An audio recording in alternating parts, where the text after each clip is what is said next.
It's tea time! Let's go!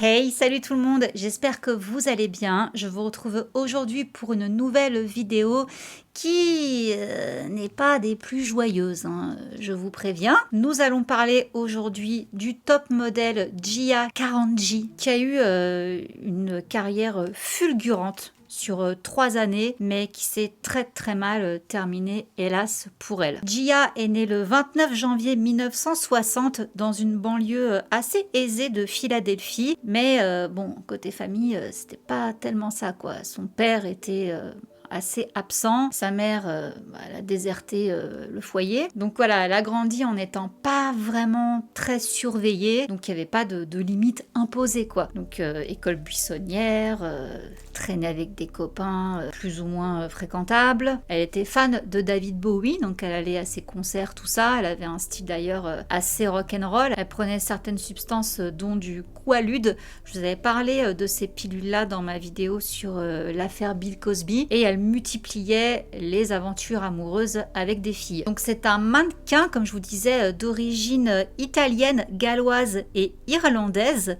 Et elle est surtout connue pour être le premier top modèle. Donc bien avant les Cindy Crawford, Claudia Schiffer, il y a eu un film sur sa vie. Celle qui interprétait son rôle, c'était Angelina Jolie. Ça s'appelait Too Beautiful to Die, Too Wild to Live. Et jusqu'à encore maintenant, elle est considérée comme une référence en matière de mannequin, de beauté. On la voit encore même circuler sur les réseaux sociaux tels que Instagram. Donc comme je vous dis, fan de David Bowie, influence très rock'n'roll. Elle avait un blouson en cuir, un jean Levi's. Voilà, c'était vraiment sa signature. Elle se différenciait par vraiment cette façon de s'habiller qui est à l'opposé des mannequins de l'époque. En plus, elle est brune, alors qu'à l'époque, généralement, on préférait les blondes. Et elle a également un côté androgyne qui va surtout séduire les photographes. Et d'ailleurs, à cette époque-là, ça se faisait pas trop, justement, le style un peu unisexe, garçon manqué, porter des jeans, des baskets, tout ça. C'était pas encore monnaie courante, donc elle était assez avant-gardiste de ce côté-là. Donc elle va se faire repérer, elle va taper dans l'œil d'un homme qui s'appelle Maurice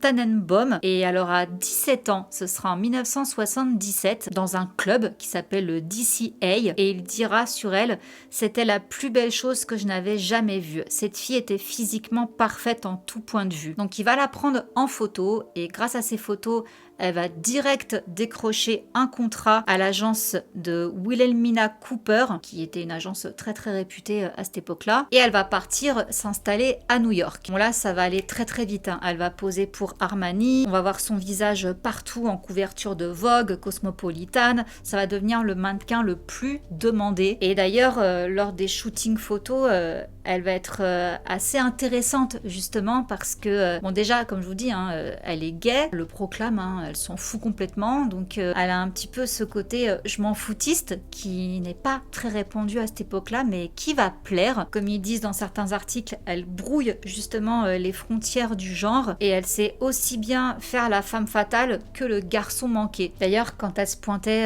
avec ses cheveux en bataille, son manteau de biker, rien que comme ça, elle était magnifique, quoi. Les gens étaient complètement espantés devant elle. Et en plus du fait qu'elle avait une attitude complètement désintéressée, bah, ça plaisait encore plus aux mecs. Il y a même un prince italien qui lui a fait la cour à Capri. Il y a également Jack Nicholson qui lui a couru après. Et même Salvador Dali qui voulait la prendre comme modèle pour faire des peintures. On a également un illustrateur assez connu qui s'appelle Joe Eula. Je sais pas si je prononce bien. Elle a posé pour lui, pour ses dessins, et il dit: elle était une vraie actrice, vraiment une star en face de moi, portant des fringues de merde de 5 ou 10 dollars et vous donnant l'impression que c'était les plus beaux vêtements depuis que la couture avait été inventée. Sauf que Gia a un caractère qui va avec le personnage, un caractère assez explosif, donc non seulement elle est belle, non seulement elle est mystérieuse, et en plus elle envoie bouler tous les photographes sans aucun complexe. Elle a pas mal d'excès de colère, des coups de gueule et ça la rend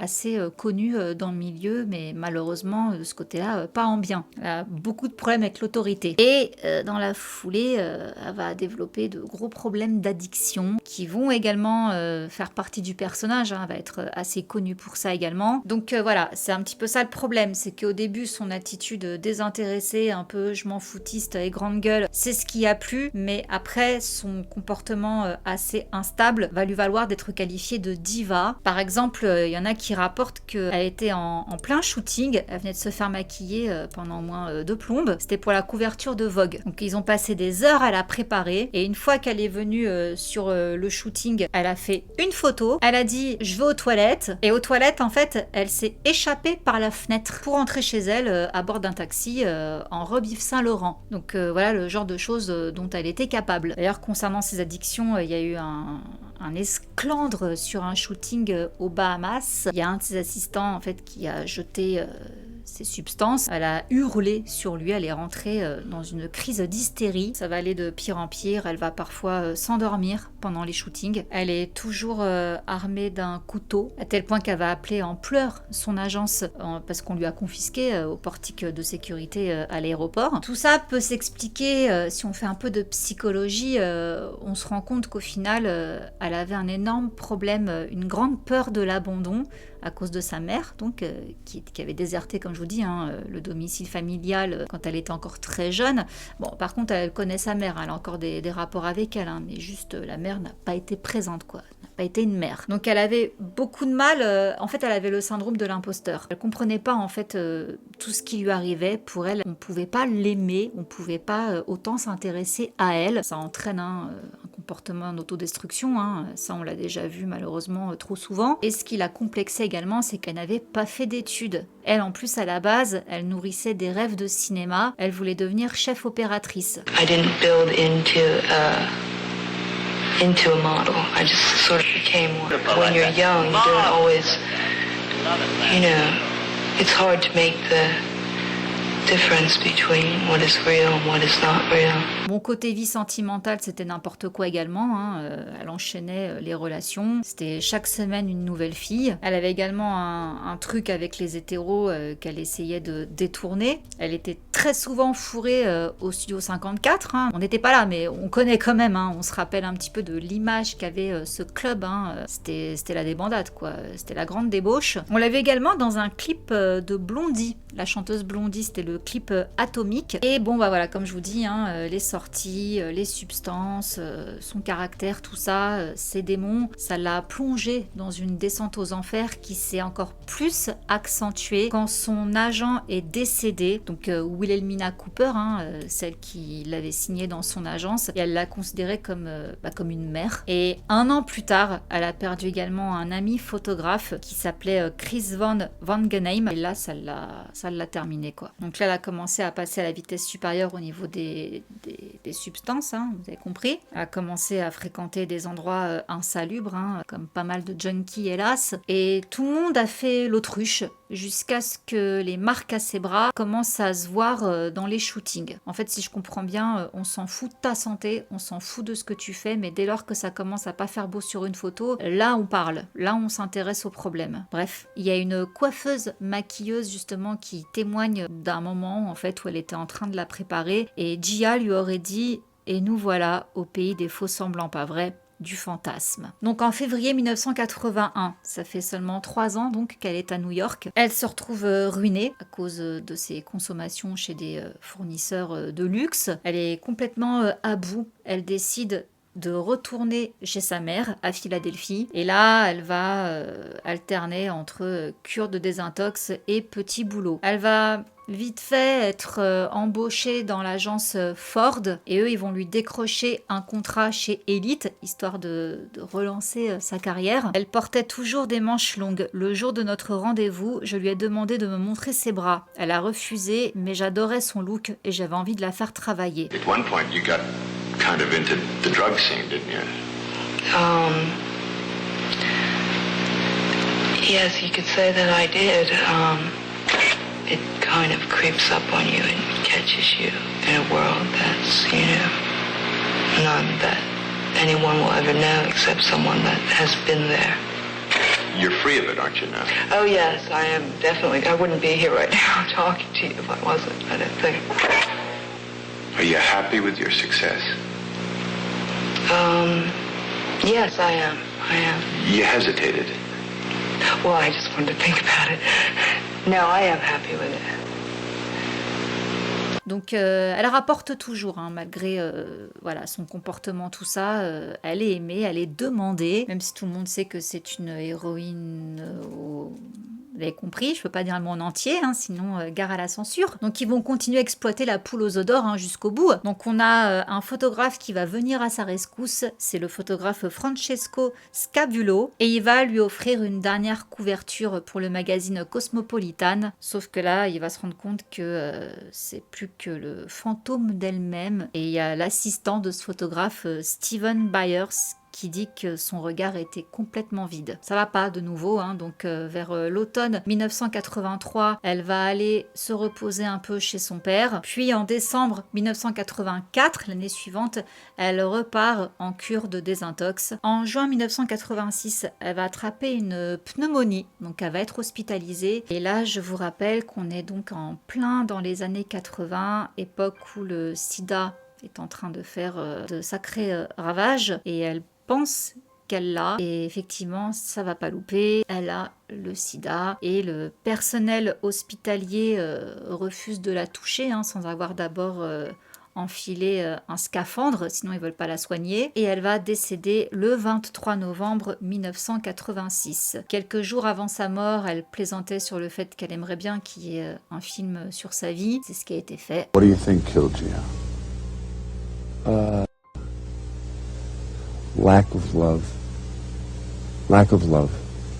She never seemed to be able to find the people that could give her the love that she needed, the specific kind of love that she needed. Et on considère d'ailleurs Cindy Crawford comme son héritière, en fait. On l'a longtemps appelée Baby Gia, parce que tout le monde trouvait qu'elle se ressemblait, bien qu'elle était beaucoup plus sauvage que Cindy Crawford. Mais voilà, c'est pas une longue vidéo, mais j'avais envie de parler de ce mannequin. Certains d'entre vous, en plus, m'avaient recommandé de me pencher sur son histoire, que je ne connaissais pas. Je la connaissais pas du tout. Et c'est triste, hein, merci de m'avoir mis mal en lisant plusieurs articles sur sa vie. Que dire, si ce n'est que le... Je crois, je sais pas en fait, j'ai un doute entre la chanson et le mannequinat. Je ne sais pas lequel des deux est le milieu le plus pourri. Parce que bon, le cinéma, on le sait, mais j'ai un doute. Je sais que la chanson et le mannequinat, c'est un cran au-dessus.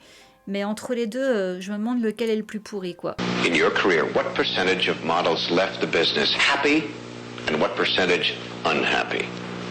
I don't know the exact percentages, but I would have to say that the larger percentage would fall into the unhappy category. Voilà, la triste histoire de Gia Carangi. Est-ce que vous connaissiez ce mannequin déjà? Est-ce que vous aviez entendu parler d'elle? Qu'est-ce que vous pensez de tout ça?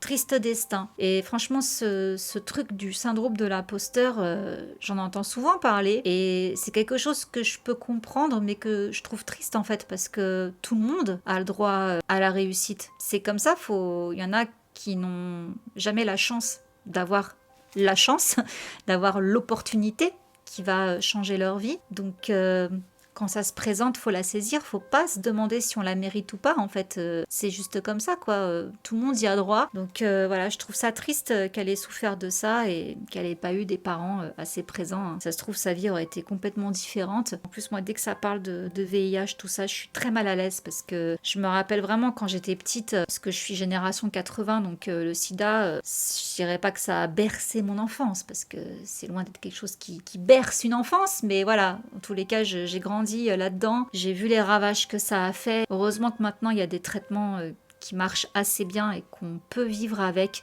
que ça ne tue plus autant qu'avant, même si ça tue toujours. Mais voilà, encore une belle saloperie qui nous aura pris beaucoup de personnes également. Donc voilà, je vais arrêter d'être aussi négative et voilà, hein, on va s'arrêter là. Je vous fais plein de gros bisous. J'espère que malgré ce sujet, la vidéo vous aura plu, ne serait-ce qu'intéressé. Donc c'est le cas comme d'habitude. Hein. N'hésitez pas à liker, à partager, à vous abonner si ce n'est pas encore fait.